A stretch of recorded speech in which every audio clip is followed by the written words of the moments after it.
Siamo a Torino. Vedete Torino, G, Torino. Va bene.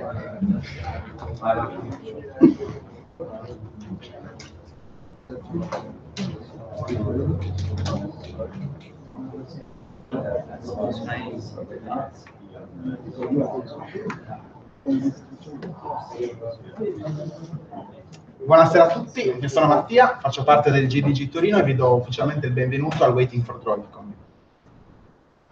Vi parlo brevemente del GDG. Noi siamo una community ovviamente di Torino e siamo un gruppo di circa 25 persone e abbiamo la passione per la tecnologia, l'informatica e tutto ciò che è nuovo, interessante. La nostra, diciamo, mission è quella di far crescere una community, dare più conoscenza possibile alle persone e cercare di fare un qualcosa di bello insieme. Negli ultimi anni abbiamo fatto circa un 25 eventi e già quest'anno ne abbiamo organizzato 3, scusatemi, avanti di una slide. Abbiamo fatto a gennaio una study jam sui siti mobile, abbiamo fatto l'Ashcode, che è una competizione algoritmica proposta da Google, e un evento su Kotlin all'inizio di questo mese. Siamo persone che hanno la passione per l'informatica, ma non solo. Noi tutto quello che facciamo lo realizziamo grazie a un sacco di persone che hanno interessi diversi e anche diversi talenti. Quindi non soltanto i team, anche chi si occupa di design, chi si occupa di comunicazione, di direzione artistica e di relazioni esterne. Quindi se vi piace, potreste avere l'interesse a fare qualcosa con noi e vorreste entrare in un GDG, parlateci, noi siamo qua. Facciamoci una chiacchierata e vediamo cosa possiamo fare insieme nel futuro. Questi sono alcuni dei partner con cui abbiamo collaborato negli ultimi anni. L'evento di oggi l'abbiamo fatto insieme a Droidcon e Synesthesia e il Talent Garden che ci ospita. Vi faccio giusto vedere un breve video che ci propone il Talent Garden, poi dopo inizieremo con l'evento e col primo talk di Dave Hogue.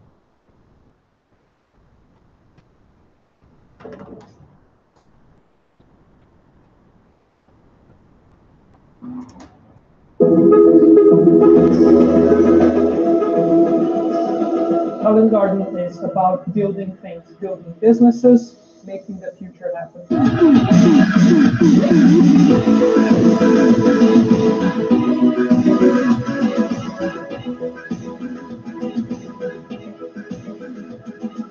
As soon as you enter, you realize that there's things being built.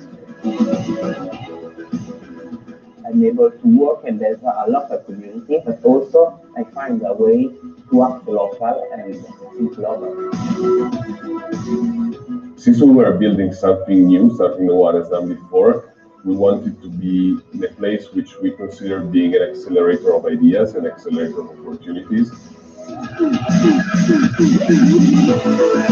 The reason why I chose Talent Garden and Tag Innovation School is because here I found what I was looking for, a master or a course that would give me the right tools to pursue the career that I want to build. I really thought, and I was convinced right away, that only here I could get what I was looking for. Talent Garden to me is innovation, business partner, and a love brand. Business partner because Talent Garden is full of knowledgeable and talented people you can do business with. It's really the occasion and the right place to learn new businesses and to get in touch with a really wide network of business people. It's a liquid network that's always changing. Everybody, something comes and something goes, and that's good because the network as a overall grows, the family grows. Every day we have different people that can make different things together.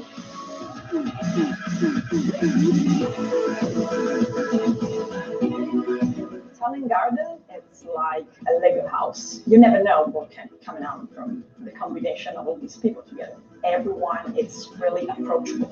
People are inspiring.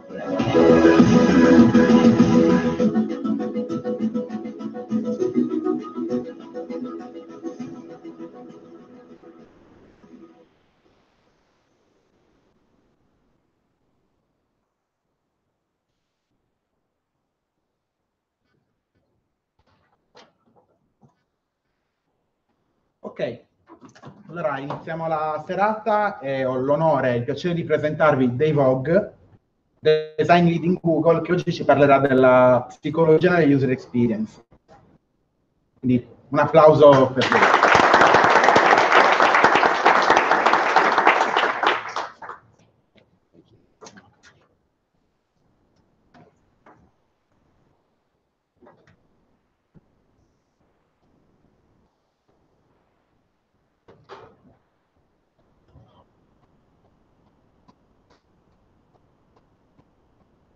All right, let's see if everything works here this evening. Good evening. Thank you for inviting me here this evening. We're going to be talking for about 30 minutes. I'm very bad at cutting down this presentation. It's normally almost an hour. So I'm going to skip some things, and I am going to speak unintelligibly quickly. So I'll apologize in advance for that. Let's see. Let's rearrange this thing so that it can pick up the signal. There we go. All right, so thank you, Mattia, for the introduction. I'm Dave Hogue. I'm design lead at Google, as he said. I work on the platform's UX team, which includes Android and Chrome OS. And I work on projects that span all of the device teams. So I don't actually work on the OS itself. I work on things that are common or shared among them. If you're wondering, why do you have your personal information up there? Because I do all of my chatter online under my personal Twitter account. And so that's probably the easiest way to reach me. So as we talk about psychology and UX today, let's just start off with a simple question of why do some experiences succeed? What is it about them that just really fits with the people that they were designed for? And so I'll use an example from my own experiences here. How many of you are familiar with the website Hitmonk for flight search? You might be saying, flight search, Google does that. Yes, we do an awesome flight search, but there's one thing in particular about the Hitmonk experience that really, really matches with people's needs and expectations. Any guesses? Yes, the default filter setting is show me by agony, least to most. Because flying is not the most enjoyable experience. So pick a flight that has a good price at a good time with the fewest number of stops and the minimum layover time to get me where I am trying to go with the least amount of pain. It has really nothing to do with the flight itself. It's just that filter. And people love it because it's a good fit for them. So how do we get this insight? How do we create products that really feel like they know people personally? So that when you're using it, you're thinking, this gets me. So we're going to take a whirlwind tour here through psychology and design. And I've got some bad news for you. There was a unicorn t-shirt earlier. Where's Alfredo? Right there. Unicorn t-shirt. Yep, there we go. All right. So the bad news is, let's go. It is not magic. It's not magic that these things work well. It's actually a tremendous amount of work and focus. So let's go through a quick introduction to the psychology of UX. Now, there's a lot of, any psychologists in the room? Anyone with a psychology background at all? Okay. So there are many, many different fields of psychology, and several of them have things that are relevant to UX, relevant to design. We're not going to talk about each one of these. We're just going to hit key points from across multiple fields here this evening. So this is a basic model, and we're going to be talking through this evening. We're going to start from the outside, and we're going to work our way in and begin to focus on this. So let's start on the outside with context. The first thing we need to understand is the who, the where, and the what. We need to know the context of when the experience is going to take place. And there's a set of core questions that we can ask. But it essentially boils down to this one thing. Who are the people in which places using what things? And if we can answer those three questions, we're already starting to get a grip on their context. So the people, these are things like their demographics, their past experience, the skills, their knowledge, opinions, and attitude. It's things about the person themselves. If you've ever used personas or scenarios or user stories, this is telling you about the person. Where? The place, the environment, the conditions or the circumstances under which something occurs. And you'll see how these all start to build up as we move through the model. And then the what. And that's simple. What are they using?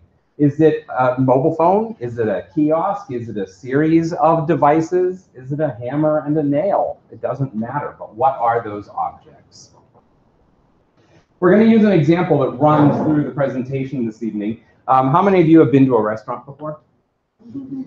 All right, good. So you're familiar with the experience then, so we'll be able to use that for analogies. So in this particular place, we've got hungry people in a cafe with menus. Place, objects, and the tools. The place, the people, and the tools. Right, so now we move in one step farther, and we've got goals. What is it that people want to accomplish? What are their tasks, their needs, and their objectives? What is the value, and how important is it to them? And when do they need it? Now, when we start talking about the goals or the outcomes, we can actually think about them in two large categories. The first are the tasks and productivity. These are the things that people need to get done. I have to pay bills online. I have to complete a project for work or for school. The other set of those tasks are the creativity and play. These are the things where there's not necessarily a clear end point. We're not necessarily going to be finished. It might be just web surfing or looking at the Twitter stream or futzing around on Facebook or playing games. It might also be creating things like music and art. There's not a specific task or goal. It's just something that we are doing. This is a photo of a series of road signs that I encountered while driving in Pennsylvania. I had no idea where to go from this set of directions. I knew I needed to go to another town. It was not named there, but there's 5 or 6 different roads that I could have taken. The question, where am I going? Well, I know what the end point is. The problem is, I don't know how to get there. Not from this information. So this particular experience is failing the people who are using it. It's not a mobile product, it's just signs on a roadway. All right, so we already talked a little bit about the goals and the objectives here. What are we trying to get? The value or the importance, and the urgency. We're going to talk a little more closely here in a second about value and urgency, because people often think that they go hand in hand. That when something is extremely valuable, they think that it is also urgent. And that's not always the case. So we just happen to be in the month of April. And in the United States, this is the month where we have to file our income taxes from the previous year. Now, in January, it is important that I file my taxes. Is it urgent? No, I have until April 15th. But on April 14th, it is important that I file my taxes, and it is urgent.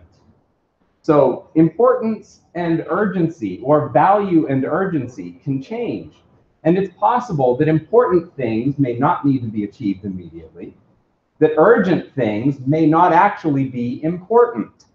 Wait, I'll be right back. I gotta go get this Pokemon, right? It's important to the person, but it's actually urgent that they go collect all of the Pokemon? No, it's not. And value and urgency can change based on context, the first thing that we began talking about. All right, so how do we figure out context and goals? That's where research comes in. We need to talk to people, we observe people, maybe we go on site, we do surveys, we do interviews, we test with prototypes. All of our research methods help us get insight into the people, what they need, how important it is, and what their timeline is. So if we're talking about studying experiences in restaurants, we may go in and observe and interview diners, talk to people in an actual restaurant experience. We could also do an experiment with molecular gastronomy. We could present them a quizzical dish and ask, is this food? And see how they respond. How might you eat this? And see what they attempt to do. And for anyone who's ever been to a molecular gastronomy restaurant, anyone? In here? Yeah. All of your dishes come with instructions, right? Everything comes to the table and the service person tells you precisely how you are supposed to experience it. Now, if you think about it, that's probably bad design because it's not intuitive. Things that don't look like food are placed in front of you, and then you have to be told how to eat them. And you've been eating for your entire life. Why is it different now? We'll talk about the emotion of the experience when we get into individual psychology and why that experience is actually valuable to us, even though we think it is non-intuitive. All right. So now we're going to move in and we're going to start talking about the person themselves. And this is where the individual psychology starts to come in. And we're going to start off with perception. Sensation and perception are words that we talk about together. They are how we get sensory information from the world around us and make sense of it. So sensation is the act of receiving that information. Perception is the process of making sense of it. And there are multiple senses, you know these, hearing and taste and smell and sight and touch. There's also a few others like pain and proprioception, which is how you know where all of your body parts are at any given time. Even when your eyes are closed, you can do this, almost that, right? Close. All right, it also includes a bit of our attention management, which is a really important topic right now. So let's divert for a second on just an interesting example about perception. You might be thinking, well, that's such a basic thing. Why do we need to understand it?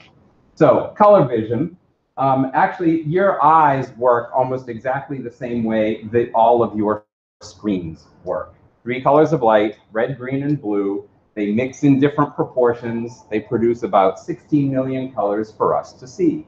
Sounds pretty straightforward. However, what our eyes can see is actually a larger gamut than what your monitor can produce. So what you see on the screen is a subset of the color that you're capable of sensing and perceiving. And that is even smaller when we take a look at what we're able to print. So anyone who has a print background knows that color rendering is exceptionally challenging. So we're able to see much more than what most of our products are delivering for people.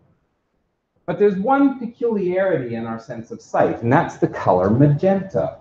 Because if we look at the color spectrum down here at the bottom, do you see magenta? Is there any pink? Oh, it doesn't show up there. Is there any pink in this line? No, there's not. Because magenta as a color doesn't physically exist in the universe. Magenta is actually the combination of red and blue light. It's a color that exists only in your head. It's called an extraspectral color. It's, in essence, an optical illusion. There is no physical wavelength for the color magenta.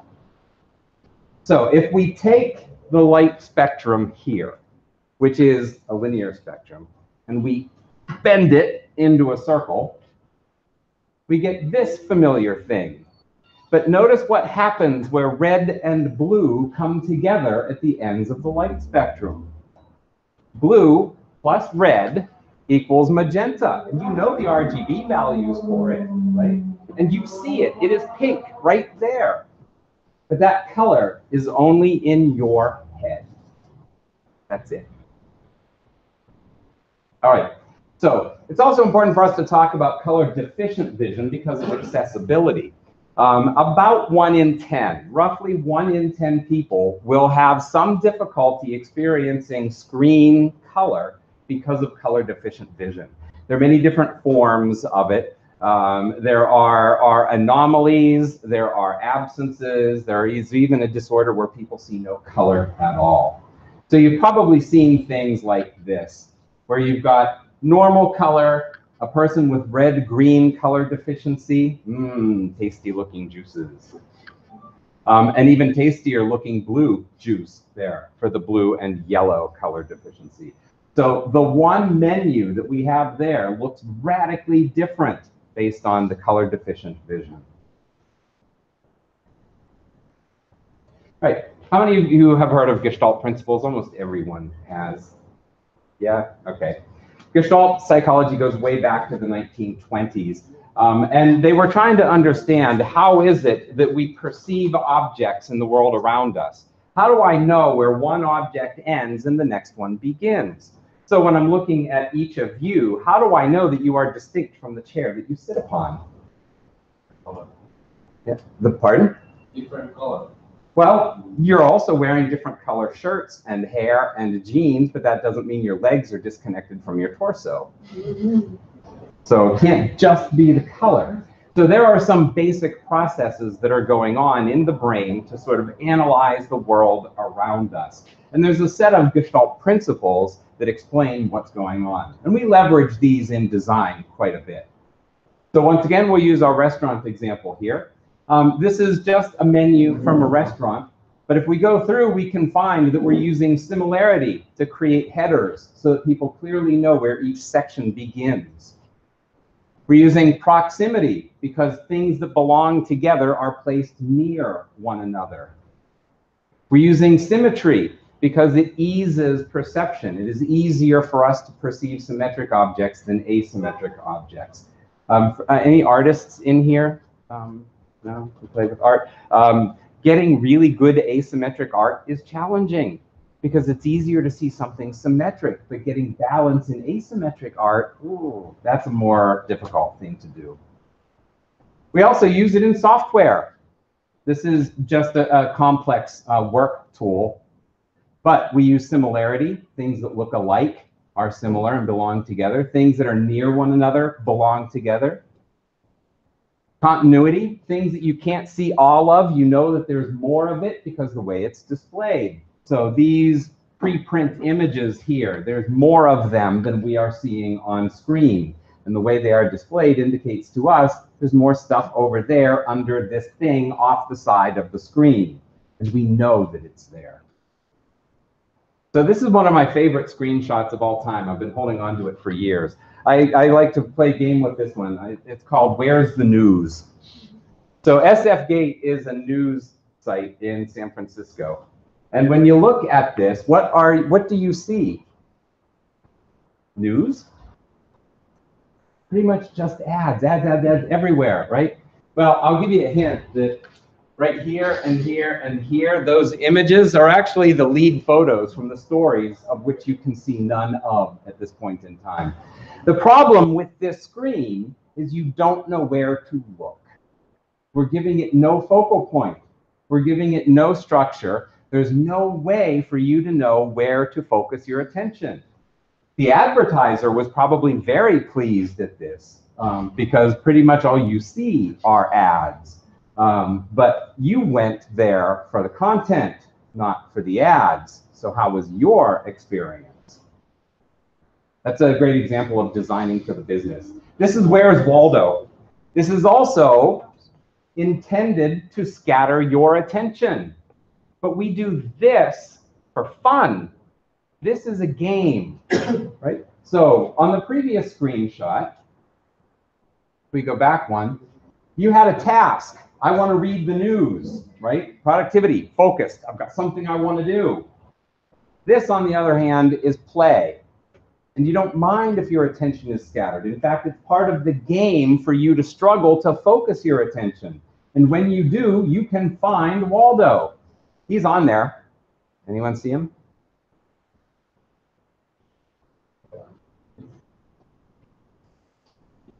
The laser pointer doesn't work on the screen. Right there. All right, so there's Waldo. All right, so moving on in psychology, let's talk a little bit about motivation. Motivation, I love this definition. Motivation is the force that initiates, directs, and sustains your behavior. Starts you up, points you in a direction, and keeps you moving until you achieve your goal. That's motivation. It's actually really, really complex for us to try and understand. And there are a lot of different theories of motivation. I'm only mentioning a few of them here. And I want to give a special negative call out to Maslow's hierarchy of needs. How many of you have heard of Maslow's hierarchy before? Okay. Please erase it from your head. Maslow's hierarchy has what's called face validity. It sounds like a great theory. Unfortunately, the research and the empirical evidence doesn't support it. So it sounds like a nice idea, but it actually doesn't work. There are better theories of motivation. Maslow's pyramid of you want to climb up to the top of the pyramid, yeah, that's not how life goes.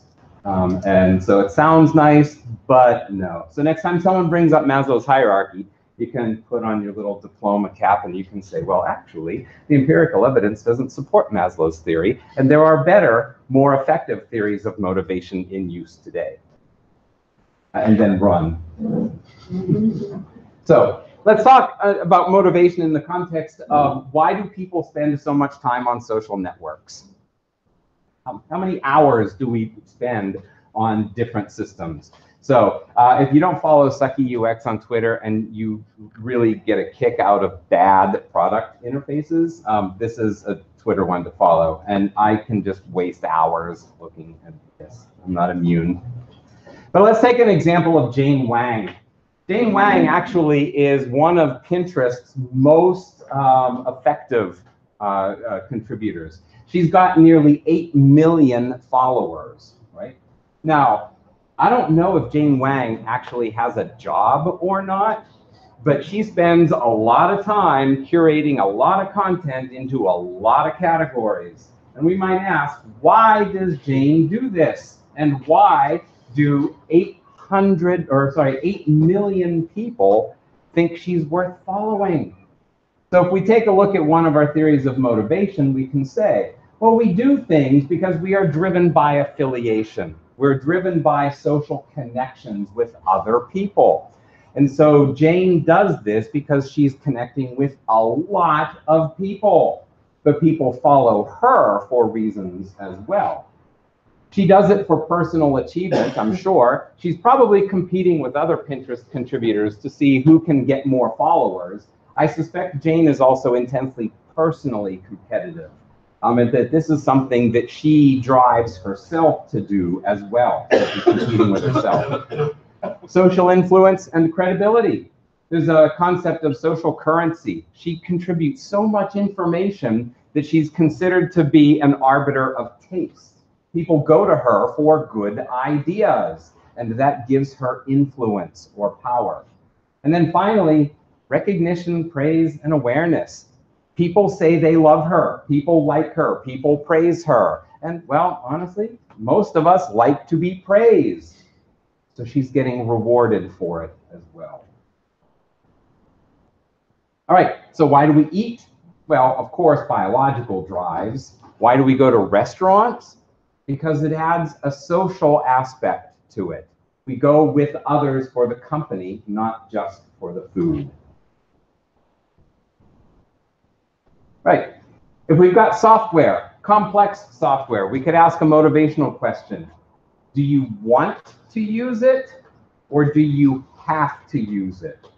If you have to use it because your job requires it, that's a very different motivation than if you have chosen to use it. People are more committed to things they choose for themselves. So products that are very successful are often successful because people are motivated to use them out of self-choice. They want to do it, not that they have to do it.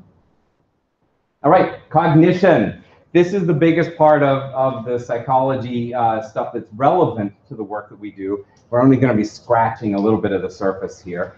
Cognition is the act of thinking, the mental processes. So problem solving, memory, language, there's a whole set of things, reason and logic, guiding our attention, making decisions, doing 3D spatial sort of rotations in our head. The stuff that you have to do for VR in order to understand the environment that you're immersed in is an active cognitive experience. It's also not perfect. We have a lot of biases, a lot of faults in our cognition. I like to say that humans are cognitively lazy. If there's a shortcut for us to take, we're going to. There's a difference between an algorithm and a heuristic. An algorithm is a process that will guarantee a correct solution, but it might be really, really inefficient and take a long time. A heuristic is basically a really good guess. Your brain is a heuristics machine.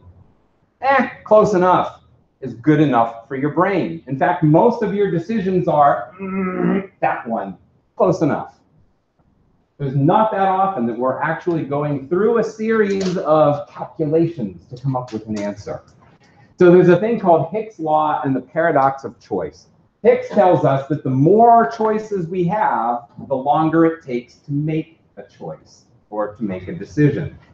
Paradox of choice says the more choices we have, the higher the probability that we'll just give up and not make a choice at all.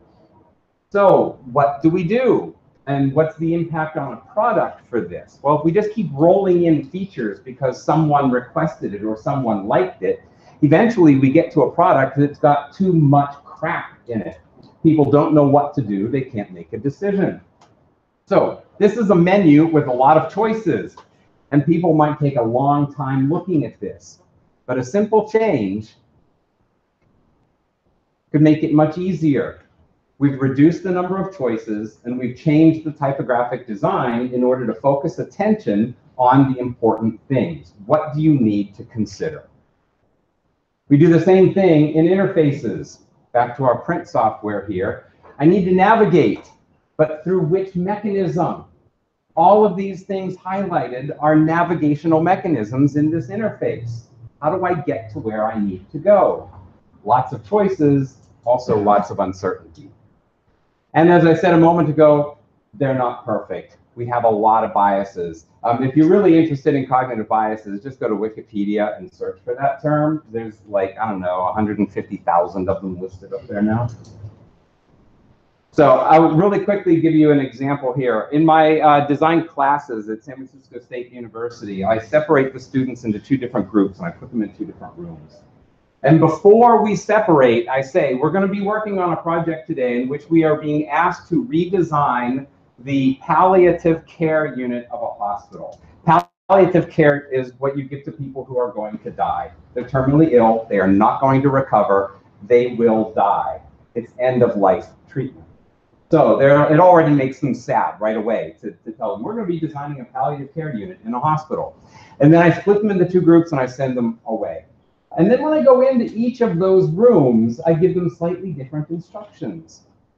Group A, I ask them, I say, all right, so the hospital wants to ensure that we are extending the patient's life as long as possible so that the families have as much time together as they can get. So our goal now is to create a place where we extend life to have time together. The next group, I go and I talk to them, and I say, all right, I want you to redesign the palliative care unit, but this time, well, I shouldn't say this time, and I want you to design it for maximum comfort. This is end-of-life treatment. People know they're going to die, so we want to make it as easy and comfortable as possible for them. So the focus is on comfort. Focus is on length of life. Focus is on comfort. At the end of the day, we bring them back together and we say, okay, we've redesigned a palliative care unit. Share your ideas. What did you come up with for redesigning this unit? So should we reduce deaths? Or should we maximize quality of life? When they hear each other's ideas, they start looking at each other across the room. Like, how could you suggest that, right? We want them to be comfortable. Why are you making them live longer in pain? Or, how could you suggest that? You want them to die sooner and their families want time with them. And they can't believe that they're coming up with these different ideas. That's an example of the framing bias. And we are all susceptible to it because how you ask a question influences your understanding of the problem and the solutions that you choose. You may be asking yourself a good question the wrong way, and the solution you come up with is not appropriate for the people who need the product. So we have to be very careful that we don't succumb to our own biases. Here's another real quick one. Do you recognize what this is by chance? One of the very first automobiles, right? One of the very first cars. Incidentally, it happens to be electric. For those of you who didn't know, one of the very first cars was an electric car. I guess the oil industry had thoughts even then. So, why did they look like this? What does it remind you of? Yeah, like a buggy or a carriage, right? The reason it looks like a carriage or a horse-drawn carriage is because of the anchoring bias. Where we start influences how far we go for the solution we create. That's why we have methods like design sprints, or we talk about design thinking, because it encourages people to go beyond the anchors that they put in the ground. Perceived cost is relative. This is anchoring. So you go into this restaurant and you see 60 pounds for the grand seafood platter, 95 for the ultra deluxe seafood platter. And then all of a sudden, 12 pounds for ceviche seems reasonable. Because relatively speaking, that ceviche is cheap. So restaurants are anchoring your decisions. And here's another example. This is from the Space Shuttle Challenger in 1986 when it exploded after takeoff. That's Edward Tufte. You probably have heard his name. He took the data on the O-rings, those are the seals in the fuel compartments, and he plotted them. And he said, well, take a look at this upward trend, and then here's the predicted temperature at the time. This is in Fahrenheit, so this is the predicted temperature at the time of takeoff. If you saw this chart, and that axis, the vertical axis over there, is basically the probability of disaster. If you saw this chart, would you have approved the launch of the space shuttle? This is not the chart that the engineers used. In fact, the chart that they used made it look like it was safe. So the representation of the data anchored them to a wrong decision, and the Challenger exploded. All right, emotions. So emotions are really complex, lots of theories. I'm not going to get into all of the theories because there are, I think, insane nuances among them. But emotions basically have a psychological component, a physiological component, and then a labeled emotion.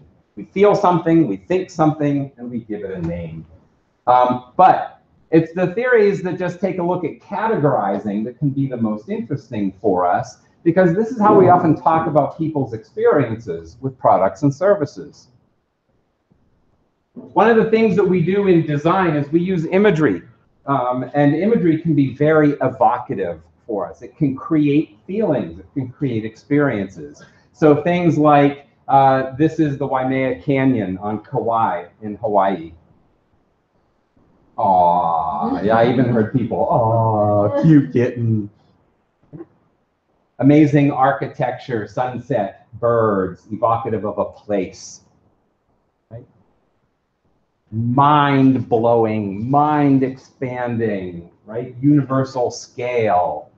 These images create feelings just by looking at them. We also associate emotions with colors. So red, anger, green, envy, blue, sadness, yellow, cowardice. But those associations change for different cultures. They're not consistent around the world. These are the colors of grief in just a few cultures around the world. So if you're in the US, we're quite accustomed to wearing black for grief. It would be very peculiar for someone to show up in yellow or purple as a grief color, because that's a different cultural association. We also have associations with things for food, right? Blue food is uncommon, and we don't get a lot of blue on menus unless. There's one exception here. Where do we see a lot of blue menus? Facebook. No, not. You don't eat Facebook. Seafood. Seafood restaurants often want to associate with the ocean, so they put blue, not because their food is blue, but because they want you to think ocean, right? Here's just a collage of menus. Notice the absence of blue, right? These are really common food colors, and it says something to us. Green, you must be vegan, right? Right, typography is also evocative, and you're going to be talking about typography in a bit, so I won't say too much here. You will always be mine. Or, same words, really different meaning, right? Now, I also confounded this. I also played with color, right? Pastel color and love, bloody red and black for fear. Right. And last, psychology of behavior. There are different theories of behavior. We most often actually are going to be talking about operant conditioning, stimulus reward. People get rewards for the actions that they perform. Far and away the most common one that we have. But there are several others. Let's just quickly walk through some of these. So here are some rewards. Things like Foursquare, any badging system, Untapped for drinking beers around the world. You get badges for doing things. The more badges you have, the better human you are, or something like that. Thumbs up on Facebook, right? Yay, 100 people liked my thing. Ooh, sad, only 10 people liked my thing. And that's the favorite animation from Twitter. I think they might have superseded that. It might not be there anymore. But that little animation of, oh, you liked it, right? It's this little reward. Thank you for liking this. These are frequent buyer cards. I'm sure you have something similar to it here. Buy 10, get 1 free. Buy, rent 10, get 1 free, that kind of thing. So they're rewarding you for a specific number of behaviors. We also use explicit instructions as a way to teach people things. Even menus may do this. When you go into a restaurant where you can order food that is custom created, sometimes the menu even tells you, number 1, choose your patty. Number 2, choose your bun. Number 3, top it off. Number 4, get sauce. They walk you through the menu. They provide you with that structure. Interface design also teaches. The UI decisions that we make in our interfaces are designed to teach people what to do, how to interact, and to lead them toward the outcomes that they want to achieve, the tasks they're trying to perform. Now, there is a dark side when we talk about behavior.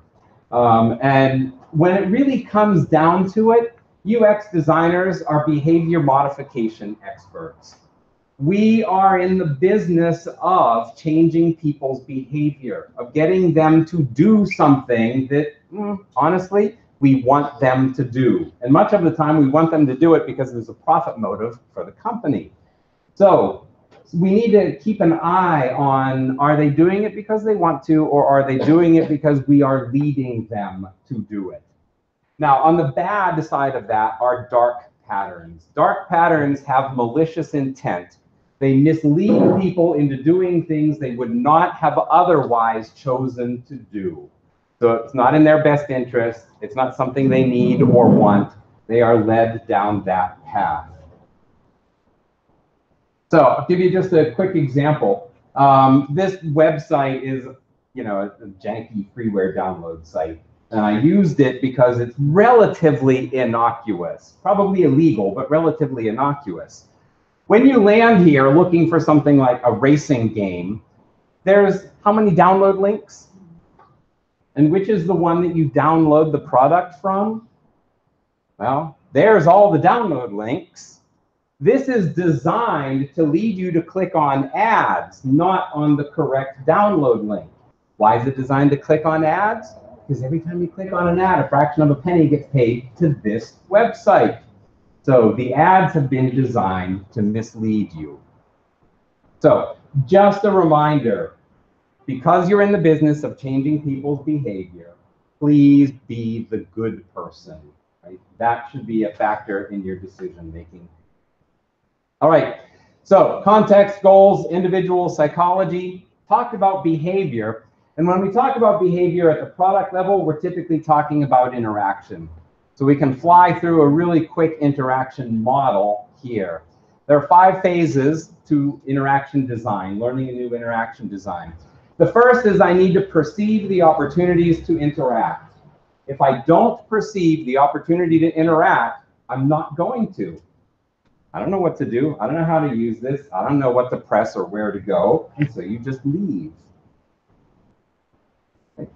So let's talk about this in terms of probability of interaction.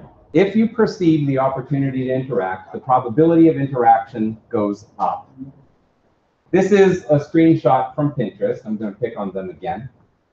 This is on a desktop. And if you saw, say, this funky looking orchid here in the middle, this Phragmipedium court jester, and you're like, oh, wow, this is crazy. I'm going to send this to a friend of mine. If you were just looking at the screen, would you know how to select this image and send it to someone? Maybe not right away. Now, you've got some prior experience, and you could probably make some pretty good guesses, but it's not obvious what you are supposed to do until you start moving your mouse around, and then these little buttons begin to appear. Oh, save, and whatever that icon is. So clearly, I can click on an image and make things happen. This is Pinterest on an iPad. What don't iPads have? Mice. And without a mouse, you don't have what?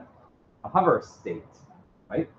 The exact same experience on the iPad forces you to interact. You have to begin tapping around the screen to try and figure out how to use it, because the perceivability of those opportunities is low. There's a trend in Shanghai of these hidden speakeasies.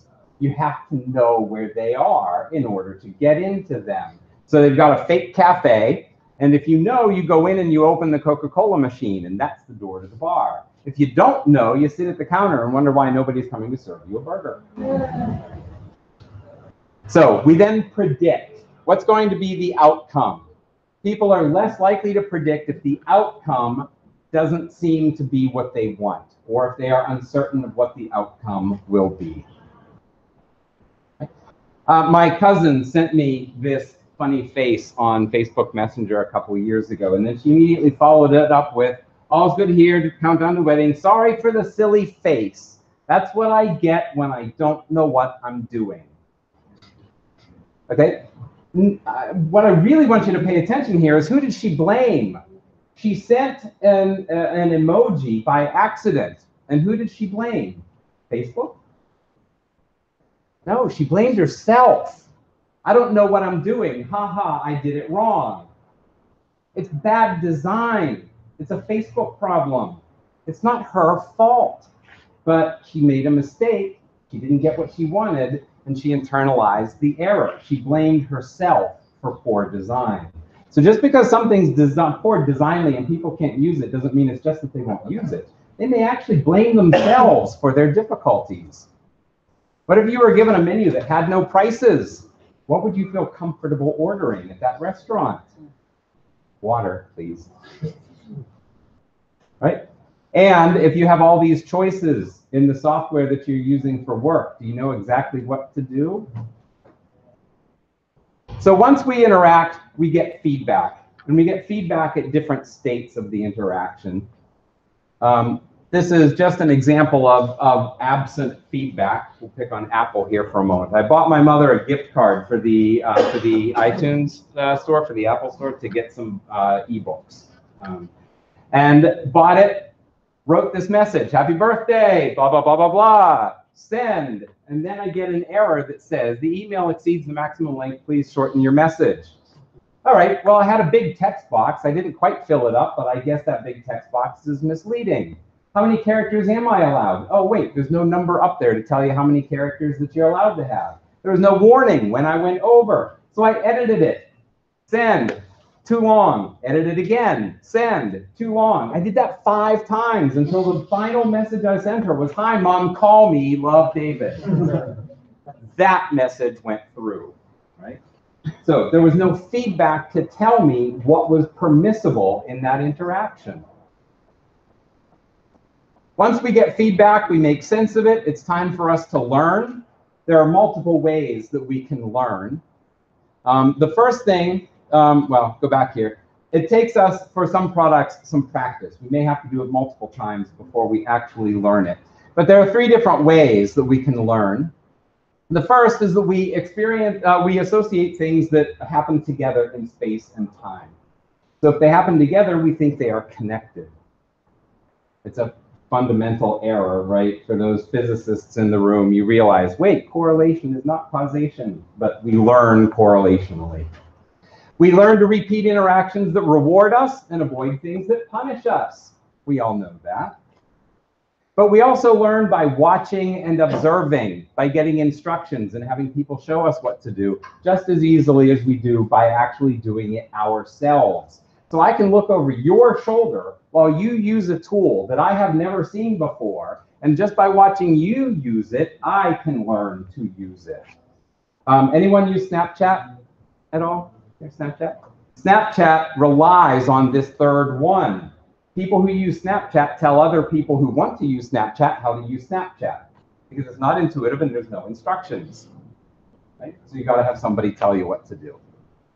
Then once we learn it, we put it into memory. So when things are in our memory, we can use it in the future. We can pull it back out. And we can say, oh, this is like that time, and I'll try this again. That's why we do things like sticker sheets as well, because it makes it easier for us to recognize and remember things. So a critical component of being able to apply our past knowledge is some degree of consistency. This looks like something I already know. So it makes it easier for us to perceive, to predict, to understand the feedback, to add it to our catalog of things we know, and to leverage it again in the future. So we'll end with a quick failure example here. I take photos of parking kiosks all around the world because they're notoriously terrible experiences. First off, you know you have a problem when your users glue instructions to your product for other people out of the goodness of their heart, right? So that's our first problem. Another problem with these machines is that there's no consistency. Once you learn one, when you encounter another, there's almost nothing you can apply from your past experience, other than money will go in somewhere, something will come out somewhere, and hopefully I can get out of the parking garage. All right, so quick review. Big model, context, goals, individual psychology, and then an interaction model. Perceive, predict, feedback, learn, and then consistency allows us to apply that or transfer that in the future. And I probably went really, really long, so just remember you gotta understand the people who are using your product. And I'll leave you with this one last word of wisdom. This is Theodore Sturgeon, the science fiction author. He famously said, 90% of everything is crap. But there's good news. You get to decide if you're in the 10%. Right? You get to decide how good your product is. So you don't have to be in the 90% crap. All right, thank you. And I'm pretty sure I ran 5 minutes over, or ish. Half hour over. You got 11 minutes. Yay. All right, I think we'll be here for a little bit afterwards, so if there are questions, happy to answer those, but I'll swap out now. And for those of you who are looking, there's my contact info again. Thank you.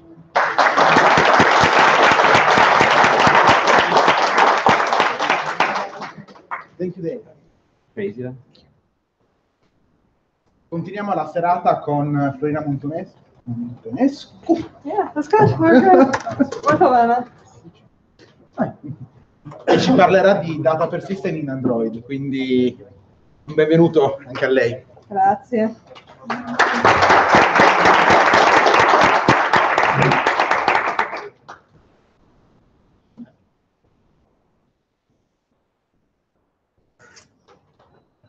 Ciao a tutti. That's pretty much for my Italian. I'm sorry. So I'm Florina Muntenescu. I'm a developer advocate at Google. And today I want to tell you about, I'll be biased, but my favorite component from all of the architecture components, which is root.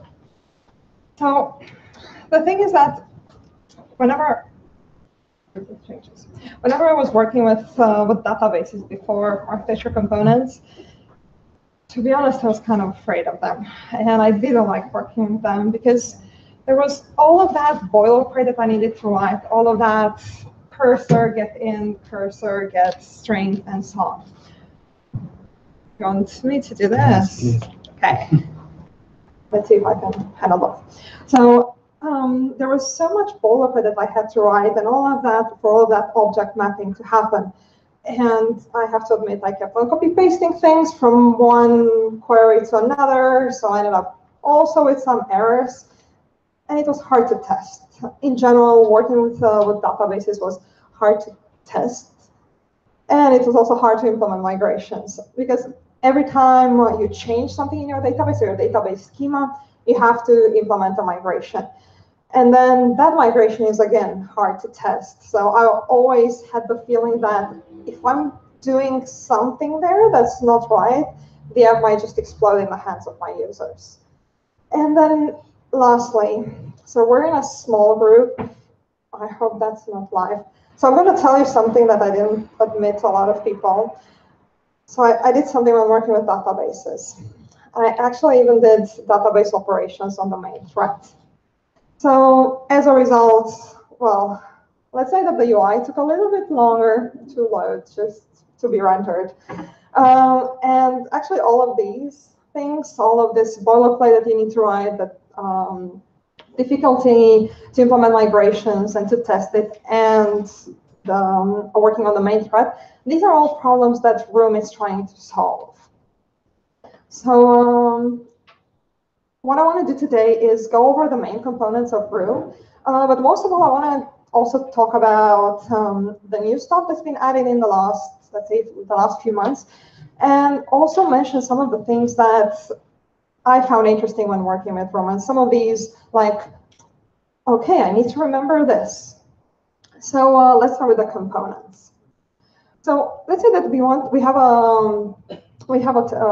a class that's called dessert. And what I want to have is a table in my database that corresponds to this kind of formatting. I'll try to see how I said so you can see the screen. So this means that I want actually every row from that table to be an instance of my dessert class. So in order to do this, to declare a table, in Room, we would work with the entity annotation. So more precisely, to a class, we would add the entity annotation. We could add the table name if we want, but this is not mandatory. By default, Room will just use the name of the class. We need to set a primary key. So in our case, it would be the API level. And we can set, if we want, also a column info. So for example, here, we want to set the column info to API_level. But for the name of the dessert, we want to set anything else. So then Room will just use the name of the field. So I know that this is something optional, but to be honest, I recommend to always set a column info. And here is why. Let's say that right now it's API level, but then we realize that, hey, actually we should rename it because there's a better name for this field. If we use the field name as a column name, by just refactoring, it means that we are modifying the schema of the table.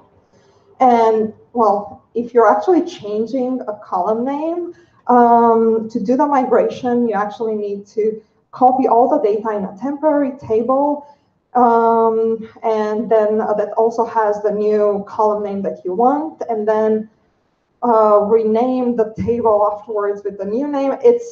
It's quite a lot of work that you need to do, and especially if you already have data in your database that you want to keep, it's not easy. So this is why, personally, I would say always use the column info annotation. And then there's something else. So in Room, you can see that, for example, in Kotlin, because the string value doesn't have a question mark, it means that the field name is non-null. So Room makes directly these mappings between the type or the nullability of the field and the nullability of the column. So with SQLite, to define a column to be non-null, you put a constraint on the column. So this means that because the column is, or the field is non-null, then the column will also be non-null. So when you're trying to add an object that's nullable, your application will crash. So similarly, if you have a string that a field that's nullable, then the column is nullable, and then we can easily add also null objects. So here's the catch. Let's say that, well, we're working with the application and then we realize, hey, this field actually should never be null, or we realize that actually this field can be null in some cases. Well, this small change of just adding a question mark changes our database schema, because there's this direct mapping between the field and the column type. So again, this shouldn't take us, shouldn't be a surprise for us that we will need to implement again a migration for this. Similarly, if you're still using Java, this nullability constraint is given by the @non-null annotation. The @non-null annotation. And then, so for example, here the API level is nullable because it doesn't have any annotation. And then the name is non-null because it has the @non-null annotation. Okay, let's see more what we can do from the table. So now we've defined our table, we know what the entity looks like. Let's see how we access the data to it. More precisely, to access the data, we would work with data access objects, or DAOs for short. So we would annotate we would create an interface that we annotate with DAO, and then here we just define our queries, and then we let Room do its magic and implement the method for us. So Room also does the heavy lifting, because here we're just defining that, hey, I want to insert a dessert or a list of desserts.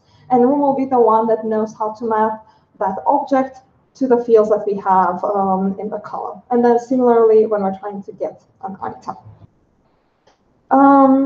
One thing that I like about Room is also the fact that it supports inheritance. So it only supports inheritance for the non-queryable elements. So for example, for insert, update, and delete.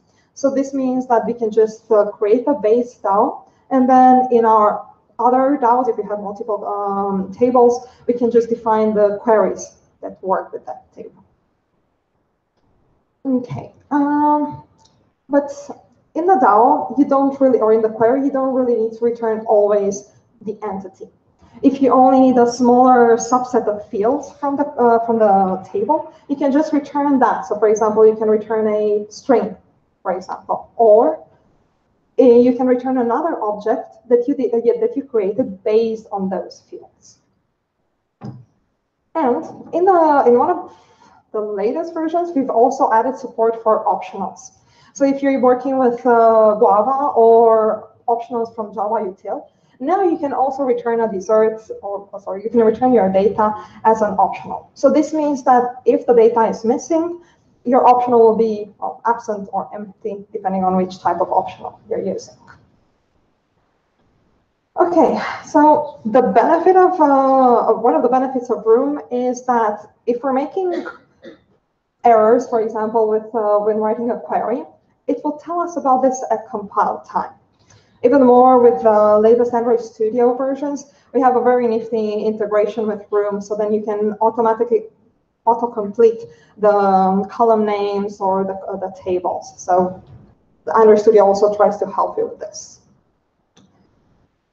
Okay, so now we know what the entities are, but we know how to work with it, but we never actually created the database. In order to create the database, we would work with the @database annotation. More precisely, we would create an abstract class that extends from a Room database. And there we would define in the @database annotation the list of entities that we defined. So this means that if you forget one of them, Room just won't create that table for you. So by default, when you're starting the application, or when you're when you're accessing the database for the first time, what Room will do is automatically trigger the creation of all the tables that you define based on the entity list here. And also here, you will define the DAOs to work with those entities. What's important to remember is that your database should be a singleton. If you're using Dagger, maybe you would be using the @singleton annotation. But in general, try to make sure that this is a singleton, because if you create multiple instances of the database in the same time, you might have concurrency issues. This is not something that's related to Room. This is in general something that's related to SQLite. If you have multiple connections open in the same time, you might have issues. Okay, So we talked a little bit in general about the queries, but now let's go more in depth and see what's going on under the hood with them. So we'll start with insert, update, and delete, because these are quite similar, and then we'll talk about the query and role query afterwards. So I was saying that this is how we define the interface for our class. So what happens under the hood? Well, room creates the implementation for that class for us. So you'll be able to find your DAO underscore implement somewhere in your project, and then you'll see what's going on there. So here we'll the DAO holds a reference to the room database, which is actually your database, so your application database that you defined. And then for every method, you will see something like this. So for example, for our dessert, you'll see a begin transaction. It does the insertion of the dessert, set transaction successful, and then end transaction. So what I'm trying to point out here is the fact that room is the one that takes care of the transactions for you. So it tries to ensure that what you're doing is atomic. So also in case there are issues with the insertion of your data, it will know how to handle it, or it will let you know. But similarly, if you're not inserting just one dessert, but a list of desserts, room will do the same thing. So it will start a transaction, it will insert that list of desserts, set the transaction successful, and then end transaction.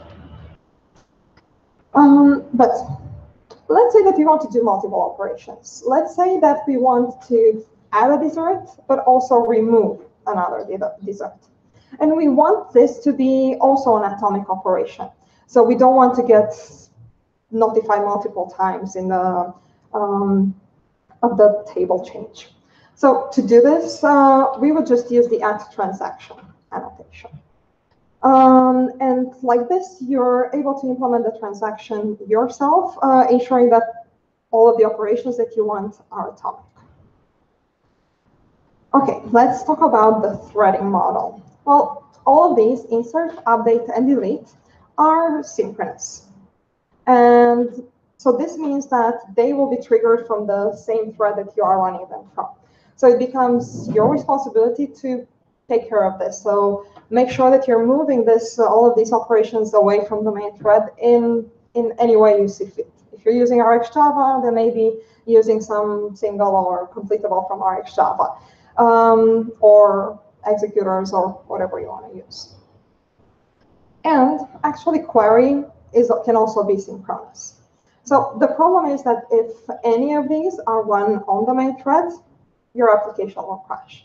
Because room wants to ensure that you're not doing the same mistake that I did and do operations that shouldn't be done on the UI thread on the UI thread. Okay. Let's talk a little bit more about query, because I think this is the interesting part. So let's say that we want to get the desserts based on the API level. So we can do this in multiple ways. So we can do this synchronous, so what we've been discussing before, but we can also do this asynchronously. So this with the help of maybe and single, but also with the help of the live data or flowables. So live data is also another class from the architecture components. And it's in the end just an object holder that can be observed respecting the life cycle of the activity or the fragment. So let's see what's going on here in terms of threading and in terms of the responses that we get. And we'll start with the maybe and single, because these are also quite similar. So let's say that we want to get the dessert with the API level 3. So in this first case, we see that we do have this dessert already in the table. So our both the single and the maybe will just emit 3 and cupcake, and we'll just complete. But the difference comes when we want to get some data that doesn't exist in the table. So in this case, let's say that we want to get the dessert with API level 27. So here, single will throw an exception because we'll throw on error because there is no such data. Whereas the maybe will just complete. So depending on your needs, just use the one that fits better for your cases. Okay, let's talk about live data and flowable. So also these are observable queries. So what's an observable query? So let's say that we want to get the dessert with API level 3. Similarly, we'll get 3 and cupcake. But if we decide to update the value of a field, so for example, here we want to change from cupcake to cookie, because I like cookies more than cupcakes, then automatically our live data and flowable will emit with the new value, 3 and cookie. But if we want to get a dessert with an API level that's not inserted in the database, things behave differently. For live data, we'll just get no. But with RxJava, well, we're not getting anything because RxJava doesn't support nulls. So what should you do here? Oh, and then when you're inserting the data in the table, you will then get this new data. So what should you do instead? Well, you could use, one solution would be to use an optional of a dessert. So in this case, your flowable will still return something. It will return something that will let you know that there's nothing there. But if in your app you're not using neither Guava or optionals, another way to do this is by returning a list. So this means that in most cases, your list will have one element, so you'll have to map it afterwards and just get that element. And then only in this special case, when the data is missing, your list will be empty. So in the end, I think it's a good workaround if you're not working with optionals. Okay, but there's one catch here, both with live data and with flowables. So let's say that right now we got the dessert on API level 3, but then we inserted something else. We inserted this API level 27 that has absolutely no connection with our API level 3. Well, here's what happens. We get another notification with the same data. And this is because with SQL, you can only get the changes for a table. So you only know that, hey, a table has changed.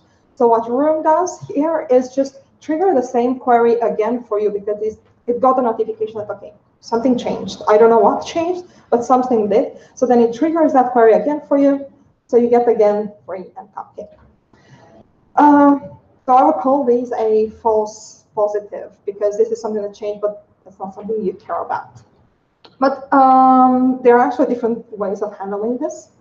So I would say, well, let's create a method that's called get dessert by API level distinct. So if you're working with flowable, this is pretty simple to handle. You would just work with, you would just add the distinct until change operator, and this will filter these results for you. If you're working with live data, things are a little bit complicated, but they're still doable. So what I ended up doing to fix this is to implement or to work with the mediator live data. So the mediator live data allows me to add different sources. In my case, it would be the actual query. But then I'm keeping in mind what was the last object that was emitted. And then whenever I get a new data in the live data, I'm checking what's the data. Is that something that I already emitted or not? I put this just on GitHub. You can find it here. Okay, getting back to this. So another difference between, well, synchronous and asynchronous queries, and also between, and also between flowable and live data is the threading model. So by default, both of them, flowable and live data, happen on a background thread. So with live data, this is guaranteed in general by how live data works. It ensures that whatever work you're doing there is done on the background thread. And then with flowable, by default, it sets the, it's using the same executor that it's being used also for live data. So it ensures that that's also on the background thread. But the difference comes on where the result is emitted on which thread. So with live data, it's on the main thread because that's how live data works. The work is being done on the background thread, but then the notification is on the UI thread. And then for the flowable, well, it's up to you. You can decide on which scheduler to observe this. So there's one new query that we added, or a new annotation that we added, I think, a few weeks ago. It's called the raw query. We saw that a lot of developers want to do queries defined at runtime. So this raw query annotation allows you to do this. So more precisely, you would work with a support SQLite query. You would define your own query, and then you will just trigger it. So this one is a synchronous query because it returns just a dessert, but this can also return an observable query. So for example, you can have a live data of your class, but the only thing that you need to provide is what are those entities that this query needs to observe. So Room will handle under the hood things similarly to how it does for the normal query. But in general, if you don't need your queries to be dynamic, I would strongly recommend on working with the usual query annotation because it's faster. Because raw query needs to do a lot of computation and find out exactly what you really want there. Things can be a bit slower and a bit more complicated and more work for you because you need to create that support SQL query. Okay. Let's talk a little bit about relations. So let's say that we have desserts and features. So here we would have a list of features with the API level where they were introduced. Like, for example, dose mode was introduced in API level 1, API level 21. So this means that there's a direct connection between the API level in the desserts table and the one in features. So our tables look like this. We would have an entity for desserts and another entity for the features. In order to make that connection or to make that constraint between the API level in the dessert and the API level in the features table, the connection between the two columns, we would work with foreign keys. So foreign keys is still a feature coming from SQL. There's nothing new for Room. And here you are allowing to, you can define what are the parent and what are the child columns. So how to make the relation between these two tables. Also here, you can select what should happen on delete and what should happen on update. So I think Cascade was the default one, if I remember correctly. Okay, but how do you query data? So let's say that you want to have a dessert with features. So you want to get, for a specific dessert, you also want to get all the list of features that were released in that specific dessert level. So to do this, usually you would need to implement a query that gets all the desserts, and then another query that gets all the features for all of those desserts. So in order to do two of these queries, we would just embed the dessert. So this means that here we're not creating a new table, we're just telling Room that all of the columns from the dessert table is something that I want to be returned here in this object. And then next, we create a relation. So here we're saying that there's a direct connection between the feature and the dessert based on the API level. So the relation can only be a list or a set. So it's not made for one-to-one relations, but rather from one to many, which is our case. So this means that in our DAO, we can just create this get dessert with features that returns our list of dessert with features. So under the hood, Room actually does all of, well, those two queries for us. So it just simplifies things. We don't need to write so much code. Okay, I think I don't have that much time, but I'll try quickly to go over the testing part. So when you're testing DAOs, you would create your application database, and what's important is to work with that you are able to work with an in-memory database. So this means that whenever you're inserting, so the data that you're inserting when you're starting your test won't be persisted. As soon as the test ends, the data will be just removed. So to actually write a test, you would do something like this. You would insert the dessert, and then you'll check that when you're querying for the dessert based on a specific API level, whatever you want to test, you're indeed getting the dessert that you inserted. Things are a bit more interesting when you're using live data. So the problem with the live data is that everything is asynchronous. So in order to make things synchronous, we would use a instant task executor rule. So you would just add this test rule to your application, to your test. And then you will still get the result from the API level, and then you will check that the value from that live data is the one that you expect.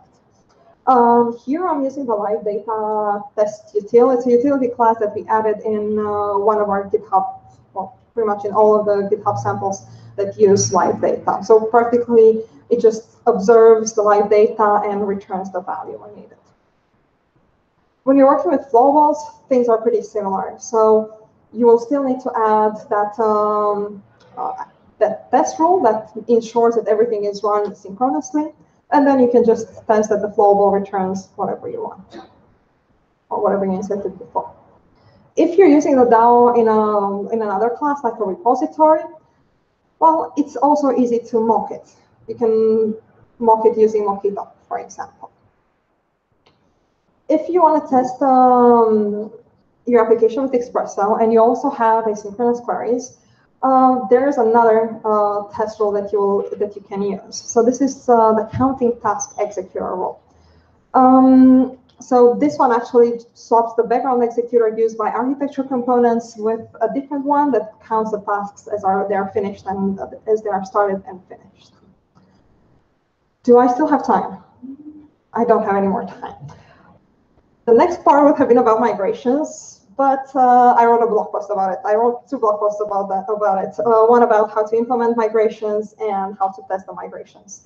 And if that won't be enough, there's also a sample project on GitHub with working with migrations. I think I couldn't have spoken more fast. So overall, I'll end with a conclusion and I'll let you go. Should you use Room or not? I would say that if your application is in a good state, if you don't have any problems with your database, then don't. There's no point in integrating something just because it's nice and it's the latest trend. So, but if all of those problems that I mentioned before, all of that boilerplate that you need to write, all of those issues with maybe migrations or testing or threading, if those are problems that you have, only then I think it would be worth using Room.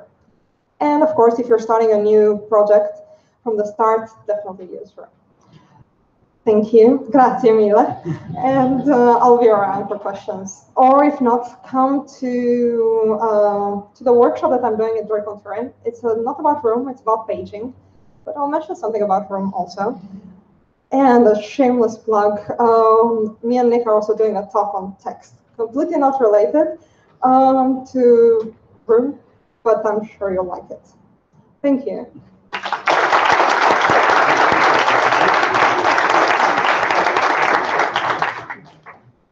Grazie Florina. Proseguiamo la serata con l'ultimo talk, quindi vi presento Gianni Forlastro e Marco De Mittis, nostri amici di Synesthesia. Ok. No, direi che... ciao a tutti. Innanzitutto ringrazio ovviamente top speaker del Droidcon che saranno quest'anno da noi. Non so se abbiamo già parlato di Droidcon, che cos'è, perché siamo qua oggi. Diciamo che questa è una piccola preview di quello che saranno i prossimi 2 giorni, domani e venerdì, alle OGR di Torino. È la conferenza, diciamo, più grande a livello mondiale per sviluppatori Android e non solo. Quindi negli ultimi anni ha inglobato anche tutto il resto, user experience, user interface, testing, insomma un po' tutto. Abbiamo ovviamente i PDE, quindi sono i massimi esperti del mondo Google che vengono a fare talk. Abbiamo ovviamente loro direttamente da Google, avremo comunque sia altri esperti da altre realtà che parleranno appunto un po' di che coda fanno nello specifico. E insomma, erano 2 giorni in cui sono oltre 60 talk. Ad oggi eravamo circa un po' più di 700 partecipanti, quindi da qua a domani cresceranno, supereremo sicuramente quelli che erano l'anno scorso, che erano 800 partecipanti che abbiamo avuto l'anno scorso, quindi è molto interessante. spero insomma di vedervi. Io avrei dovuto fare un'introduzione a React Native e lasciare poi la parola a Marco. L'unica cosa, più avanti, giusto 2 parole, poi lascio la parola a lui, così chiudiamo ovviamente questi 3 talk, visto che siamo leggermente in ritardo. Questa mia presentazione la darò poi al GDG da inviarvi via mail a tutti i partecipanti, così avete modo di leggere almeno quello che avrei comunque detto oggi. E poi ci stiamo organizzando, ovviamente seguite tutto quello che fa il GDG Torino, perché sicuramente metteremo una serata in cui approfondiremo soltanto appunto l'aspetto di React Native, anche un pochettino di più di quanto avremmo fatto oggi. Quindi faremo una serata a tema in cui magari vi daremo anche 2 dritte su come creare una piccola app fatta appunto di React Native. Sostanzialmente React Native è la possibilità di creare un'app mobile utilizzando solo JavaScript, ma a differenza di altri è un vero e proprio framework, perché si basa su React.js, ma ovviamente tramite un bridge riesce a creare componenti nativi sia a livello Android che iOS. Giustamente sono questi 2, ovviamente c'è questa possibilità. Si sta cercando, a quanto leggo, di riuscire a fare anche su Windows Mobile, e ci vedrà se effettivamente porteranno avanti questa. Poi pure avanti. Ancora, benissimo. Perché nasce? Perché ovviamente chi arriva dal mondo web si chiede: posso con le mie esperienze riuscire a creare un'applicazione mobile senza dover studiare tantissimo? Con questo ovviamente sì, anche se ovviamente ci va dello studio dietro. Diciamo, vai per avanti.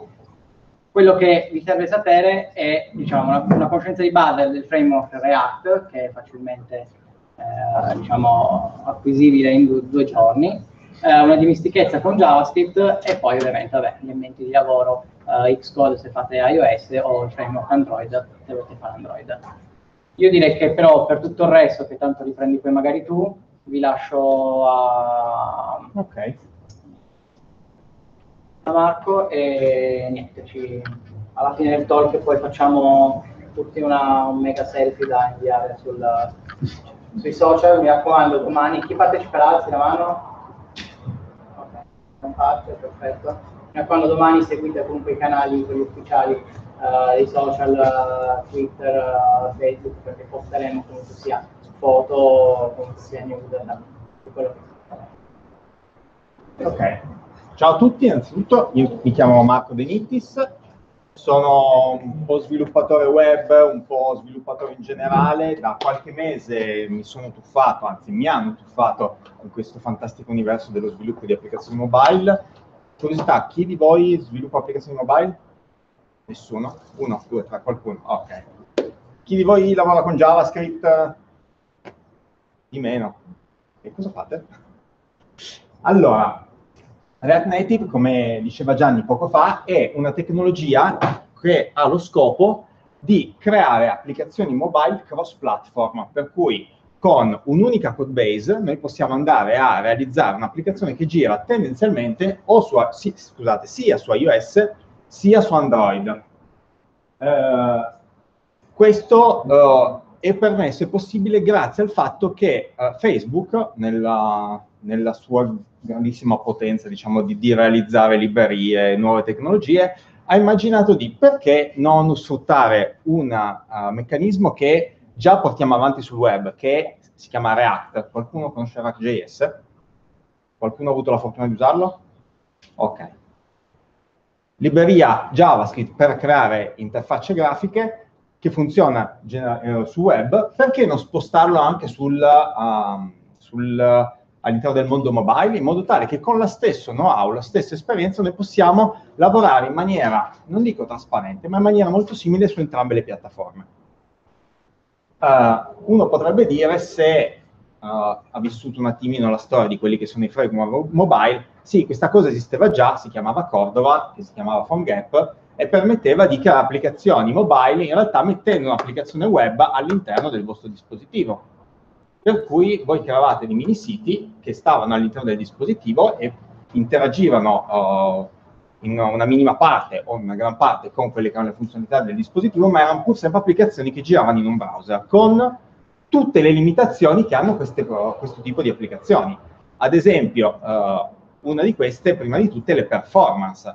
Un conto è scrivere qualcosa con un codice nativo che gira e fa un determinato tipo di animazione o va a elaborare un'immagine. Un conto è scriverlo in JavaScript. Ha delle performance completamente diverse. E allora hanno pensato, ok, capito, cerchiamo di evitare questo problema. Facciamo fare quello per cui sono bravi le tecnologie già native mobile, facciamogli fare quello. Noi spostiamo su JavaScript solo la parte che ci occupa più tempo, ma che in qualche modo di fatto non ha tutta questa elaborazione. Quindi la parte di interfaccia grafica rimane nativa, sia su iOS sia su Android, ma la parte col cuore della vostra applicazione viene scritta in JavaScript. La cosa interessante di questo tipo di architettura è che noi abbiamo due mondi separati, uno JavaScript e uno nativo, che parlano attraverso un fantomatico bridge, che è un attrezzo ideato proprio all'interno di React Native, che permette di dare a disposizione di JavaScript la possibilità di parlare col nativo dicendo voglio disegnare una scritta in quella posizione lì. E dà la possibilità al nativo di poter lavorare in maniera serena secondo le sue regole e poi trasferire le informazioni. Dico, ah sì, adesso abbiamo un rettangolo fatto così, messo in quella posizione, oppure qualcuno ha cliccato quel pulsante. Trasportare queste informazioni indietro verso JavaScript. Quindi un'applicazione React Native è fatta proprio da queste due parti. Quella che tendenzialmente andate a sviluppare voi come sviluppatori mobile in JavaScript, il bridge e la parte nativa che si occupano poi di portare queste cose direttamente al dispositivo e quindi all'utente finale. La parte JavaScript è basata su React. Cos'è React? Come dicevo prima, una libreria che permette di disegnare interfacce basata su JavaScript, che di fatto, a differenza di tanti altri approcci, per chi è abituato a lavorare sul web, React non lavora, quando voi dite, ah, disegnami questa cosa lì, React di fatto va a lavorare all'interno di quello che lui chiama un virtual DOM. Quindi lui si crea all'interno della sua memoria JavaScript una struttura fittizia di come dovrebbe essere il vostro DOM, in questo caso una pagina web, o la struttura fittizia dei pezzi, dei componenti della nostra applicazione mobile nel caso di React Native. E attraverso un algoritmo che, a detta di Facebook, è super performante, a un certo punto prende questa rappresentazione in memoria e la ribalta su quello che è la vera interfaccia, che è una pagina web, nel caso web, una interfaccia mobile nel caso mobile. E questo tipo di lavoro di riconciliazione tendenzialmente è molto più rapido di lavorare direttamente all'interno direttamente o con la pagina web o con l'applicazione mobile. Il fatto di creare questo tipo di astrazione ha permesso anche di riutilizzare le stesse identiche logiche del web anche sul mobile, perché invece di lavorare con degli oggetti della pagina web, lavoriamo con degli oggetti del dispositivo mobile. Per quello che riguarda JavaScript è assolutamente identico, per quello che riguarda React è assolutamente identico. Per cui quando noi andiamo a scrivere un'applicazione React, andiamo a creare tutta una serie di componenti che di fatto rappresentano qualcosa del nostro dispositivo mobile. Questo è un esempio tipico di un componente reale, in cui abbiamo quello che viene considerato una view, che di fatto è un rettangolo, è un qualcosa che può contenere della grafica, del testo, è un contenitore e del testo. Per chi è abituato a lavorare con JavaScript dice no, aspetta, però questo non è JavaScript. Questa roba qua non sta da nessuna parte in JavaScript. Com'è possibile? Perché uno dei punti saldi di React è il fatto di poter lavorare in maniera dichiarativa scrivendo direttamente del codice JavaScript qualcosa che assomiglia a un XML. Di fatto i file che voi su cui andate a lavorare non sono file JavaScript puri, ma sono cosiddetti file JSX, JavaScript XML. Questi vengono tradotti, traspilati in JavaScript standard, esistono N librerie che lo fanno, ormai è un tipo di lavoro consolidato, per cui io quando sviluppo su React Native ho la possibilità di utilizzare sia questo tipo di sintassi, sia anche tutte le funzionalità che le ultime versioni di JavaScript, che non sono attualmente supportate nei browser, ci permettono. Quindi un approccio un po' più object-oriented, se si vuole, la possibilità di gestire la sincronicità e col back di JavaScript in maniera molto più elegante, per chi ha lavorato un po' con JavaScript e in maniera sincrona, quindi facendo chiamate a destra e a sinistra, sa che a un certo punto, usando le callback, la cosa diventa un pochino scomoda da gestire. Le ultime versioni di JavaScript evitano questa cosa utilizzando dei costrutti leggermente diversi. Per cui, lato JavaScript, noi abbiamo il cuore della nostra applicazione che gira all'interno di un motore JavaScript che di fatto rappresenta quello che è la logica da una parte e quello che è come vogliamo che vengano rappresentati i nostri elementi dell'interfaccia grafica, attraverso proprio questo tipo di approccio. Dall'altro c'è la parte nativa, perché con JavaScript noi siamo limitati a quelle che sono le funzionalità di JavaScript, mentre un dispositivo mobile segue delle regole completamente diverse. Ha tutta una serie di funzionalità che il browser non ha, a partire da geolocalizzazione, può arrivare una suoneria, può arrivare un messaggio, c'è uno stato della batteria, qualcuno può shakerare il nostro telefono, piuttosto che c'è una gestione dei movimenti. Poi è vero che i browser, soprattutto nell'ultimo anno e mezzo, stanno iniziando a introdurre tutta una serie di API di questo tipo. Le applicazioni mobile però hanno delle API di questo tipo e hanno delle necessità di questo tipo. Per cui tutta questa parte viene gestita in maniera nativa dal dispositivo. React vi dà la possibilità di far parlare queste due parti, quindi la parte nativa sarà tutta la parte di interfaccia, questa parte di interfaccia, per chi ha lavorato un pochino o con iOS o con Android, sa che le due tecnologie hanno degli approcci completamente differenti. I tipi di oggetti sono completamente differenti, le modalità con cui disporre gli elementi sono completamente differenti.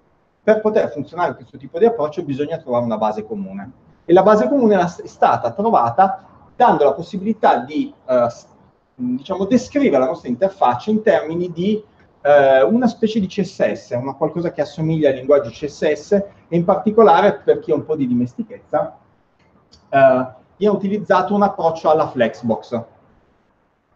Se siete interessati trovate una quantità infinita di materiale su Flexbox.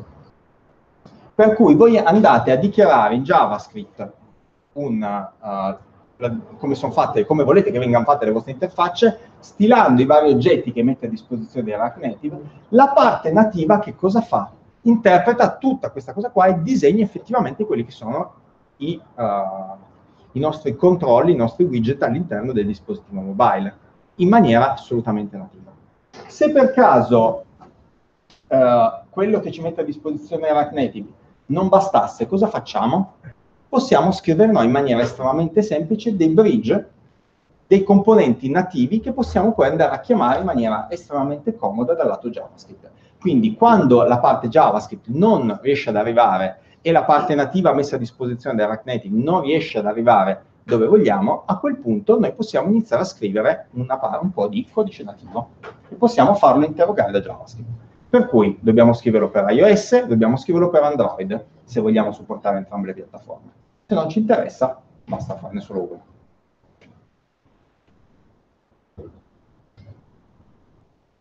Pro e contro. React Native è estremamente comodo per sviluppare. Ha tutta una serie di strumenti, ha tutta una serie di meccanismi per cui diventa rapidissimo poter modificare il codice e vedere che cosa succede nel dispositivo. Al limite a farlo in tempo reale, proprio perché chi va a decidere cos'è che viene visualizzato, cos'è che deve fare, è JavaScript. JavaScript semplicemente viene preso e può essere trasferito in tempo reale dalla vostra macchina al dispositivo mobile, e il dispositivo mobile in tempo reale aggiorna quello che è la vostra applicazione. Per cui diventa estremamente semplice, estremamente veloce fare modifiche e sviluppare. Sia Facebook sia la comunità ha tirato fuori una serie di tool di sviluppo veramente comodi da utilizzare. Uno dei vantaggi di React Native, che è basato su React, è una libreria estremamente diffusa, e non solo essendo basato, ma utilizzando proprio React, quasi tutti gli strumenti che sono a disposizione per React sono a disposizione anche per React Native. Per cui, anche se qualcosa non c'è in un determinato momento, è possibile farlo, è possibile inserirlo all'interno dell'ecosistema e averlo per lo sviluppo, cosa che viene fatta quotidianamente.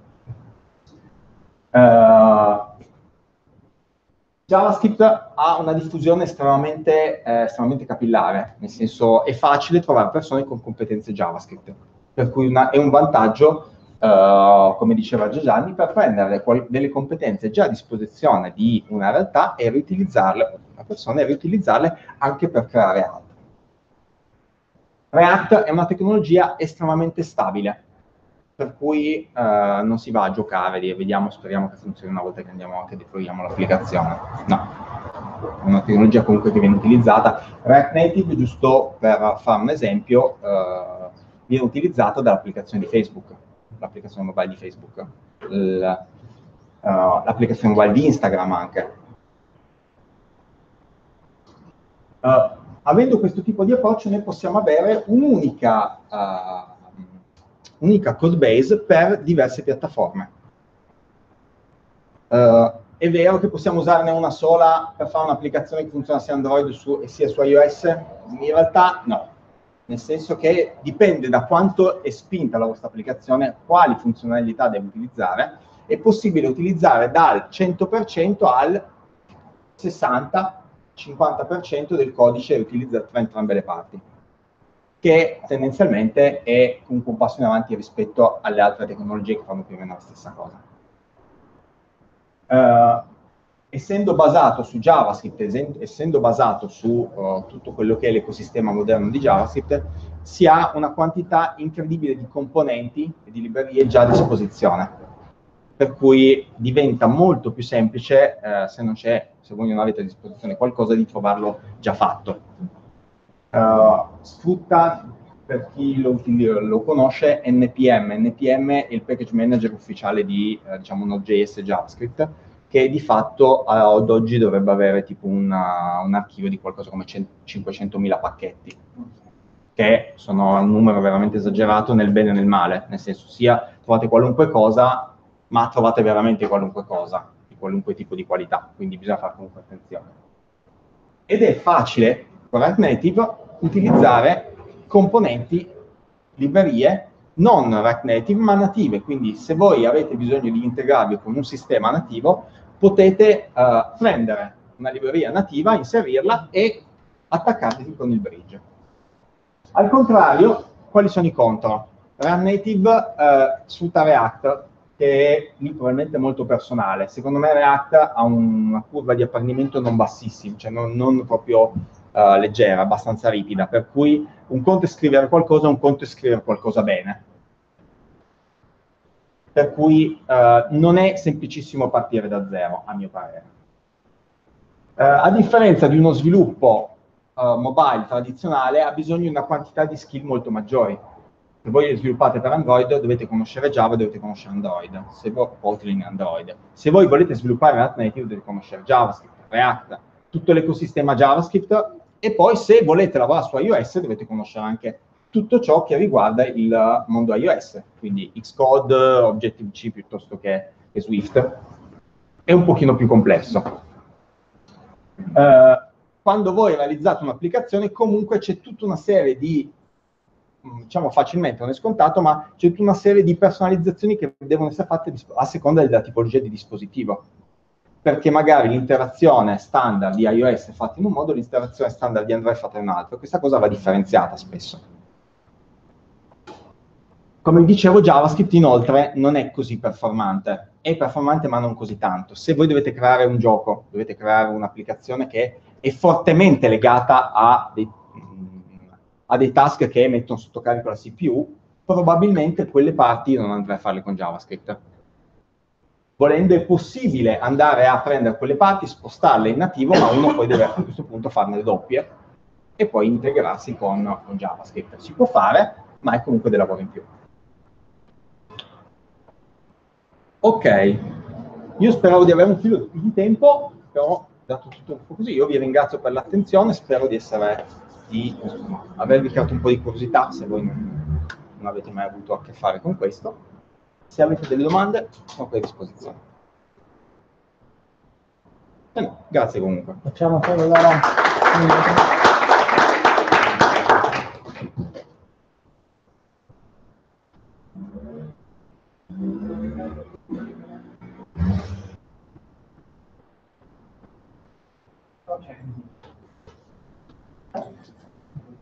Grazie Gianni, grazie Marco.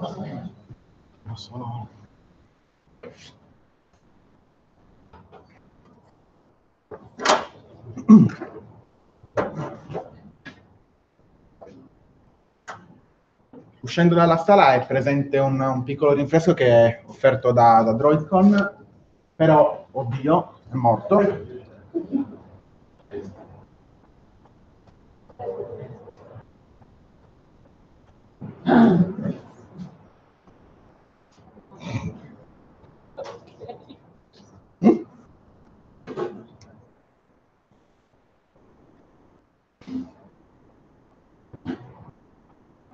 Ok. Però prima del rinfresco c'è il dazio da pagare che è un feedback, quindi vi chiediamo gentilmente di compilare questo modulo, ci vuole veramente un minuto e ci fa sapere come siamo andati, come stiamo lavorando e anche se avete qualche consiglio da darci. Grazie.